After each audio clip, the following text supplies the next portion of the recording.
Hello friends, welcome back to my nursing channel.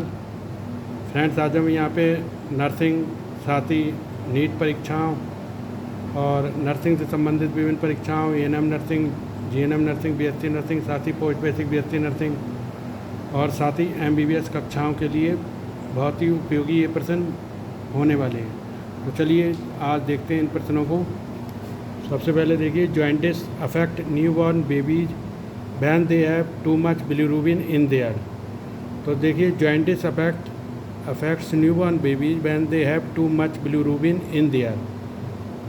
प्रश्न कह रहा है हमारा कि जॉइंटिस जो अफेक्ट करता है न्यूबॉर्न बेबीज में when they have too much bilirubin, जिनमें बहुत अधिक बिलिरुबिन की समस्या हो जाती है। किसके कारण? ए पैनक्रियाज, बी ब्लड, सी लंग्स और डी किडनी।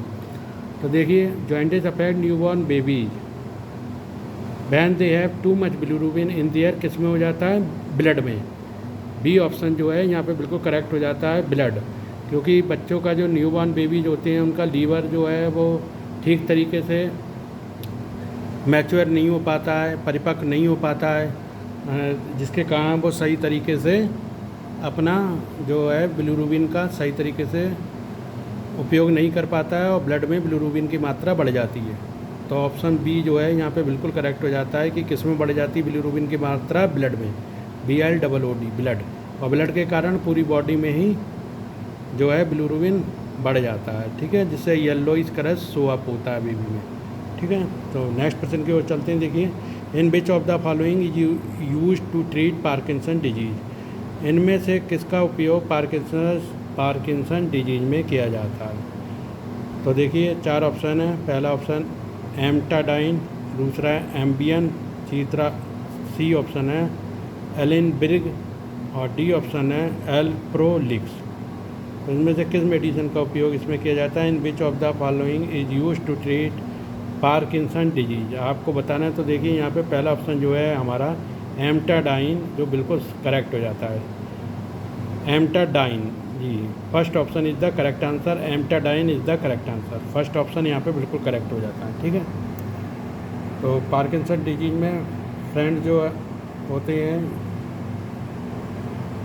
एडोलेसेंट, तो उनमें हाथ पैरों में नॉर्मली कंपन देखा जाता है। कभी कभी ये बीमारी एडल्ट में भी पाई जाती है, ठीक है। और ज़्यादातर ये एडल्टहुड पोजीशन में पार्किंसन डिजीज होती है, ठीक है। प्रश्न देखते हैं तीसरा, विच of the following is not a cloning vector.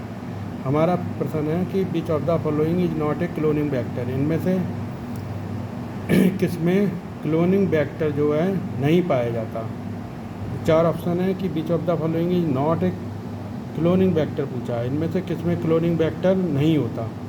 पहला कॉस्मेट, दूसरा बैक्टीरियोफेज, तीसरा एग्रोबैक्टीरियम और चौथा PBR 322। तो इनमें से किसमें क्लोनिंग वेक्टर नहीं होता? देखिए, एग्रोबैक्टीरियम में क्लोनिंग वेक्टर नहीं पाया जाता।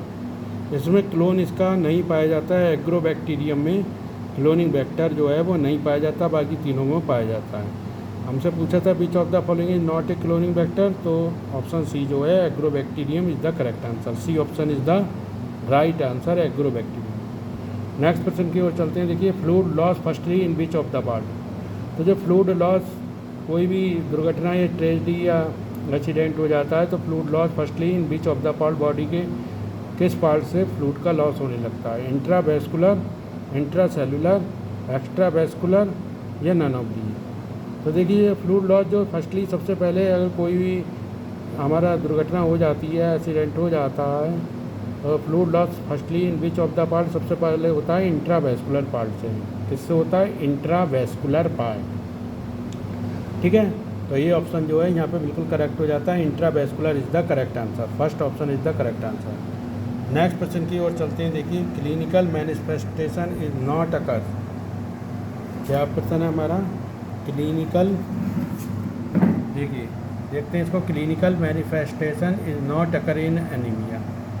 तो इनमें से कौन से क्लिनिकल लक्षण जो है वो एनीमिया में नहीं दिखते हैं? तो clinical manifestation is not occur in anaemia, तो एनीमिया में इनमें से कौन से क्लिनिकल मैनिफेस्टेशन शो अप नहीं होते? पहला है फैटिग्यू, दूसरा हाइपर एक्टिविटी, तीसरा लो HB लेवल और चौथा लेस एटीट्यूड। तो देखिए क्लिनिकल मैनिफेस्टेशन किस में नहीं होता है एनीमिया में, कौन सा लक्षण हमारा शो अप नहीं होता है एनीमिया अगर होता है तो उसमें कौन सा लक्षण शो अप नहीं होता। देखिए फैटिग्यू जो है, थकान हमारी शो अप होती है, ठीक है। हाइपर एक्टिविटी ये देखिए शो अप नहीं होती।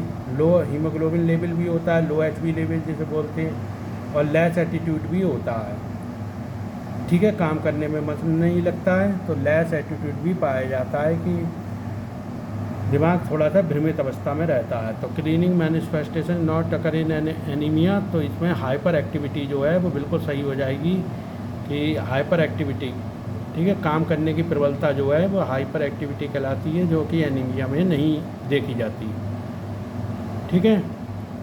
तो बी ऑप्शन जो है वो हाइपर एक्टिविटी यहाँ पे बिल्कुल करेक्ट हो जाता है, क्योंकि हमसे पूछा गया था is not occur in anemia, ठीक है। तो hyper activity B option is the right answer. Next question हमारा, which one of the following is not a viral disease, इनमें से आपको बताना है कि कौन सी वायरल डिजीज़ नहीं है। तो देखिए 4 ऑप्शन है, रेबीज, दूसरा मीजल, तीसरा स्मॉल पॉक्स और चौथा लेप्रोसी। तो देखिए रेबीज जो है वो हमारे वायरल डिजीज़ है, कुत्ते के काटने से होती है। मीजल खसरा भी वायरल डिजीज़ है, स्मॉल पॉक्स भी हमारी वायरल डिजीज़ है, लेकिन लेप्रोसी जो है वो वायरल डिजीज़ नहीं है। तो लेप्रोसी माइकोबैक्टीरियम लेप्राई करके एक बैक्टीरिया होता है जिसके कारण लेप्रोसी होती है। तो which one of the following is not a viral disease, तो लेप्रोसी जो है, जो 4th ऑप्शन जो है D leprosy is the right answer. बाकी तीनों rabies, measles and small pox जो है वायरल डिजीज है, लेकिन लेप्रोसी जो है बैक्टीरिया से होती है, माइकोबैक्टीरियम लेप्रोसी, ठीक है।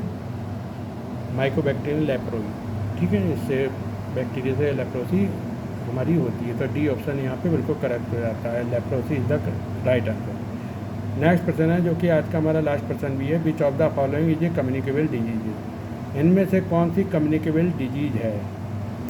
तो देखिए स्कर्वी जो कि विटामिन सी की कमी से होने वाला रोग है, और डायबिटीज़ आप लोग सब जानते ही हैं, बॉडी में इंसुलिन का ना बनना, ग्लूकोज लेवल बढ़ना डायबिटीज़ में होता है। तीसरा है मीजल खसरा जो कि कम्युनिकेबल डिजीज़ है, और अस्थमा हमारा जो कि रेस्पिरेटरी सिस्टम से संबंधित है। तो which of the following is communicable disease, तो कम्युनिकेबल डिजीज जो है मीजल यानी खसरा जो है वो हमारी कम्युनिकेबल डिजीज है। तो यहाँ पे हमारा C option measles is the right answer. तो which one of the following is communicable disease, measles is the C option is the right answer. तो फ्रेंड आप लोग हमारे चैनल को ज़्यादा से ज़्यादा लाइक, सब्सक्राइब और अपने फ्रेंड और मित्रों में से ज़्यादा से ज़्यादा शेयर करें, जिससे नेक्स्ट वीडियो का बनाने में हम ज़्यादा से ज़्यादा मोटिवेट हो सकें और आपके लिए ऐसे ही नए वीडियो ला सकें।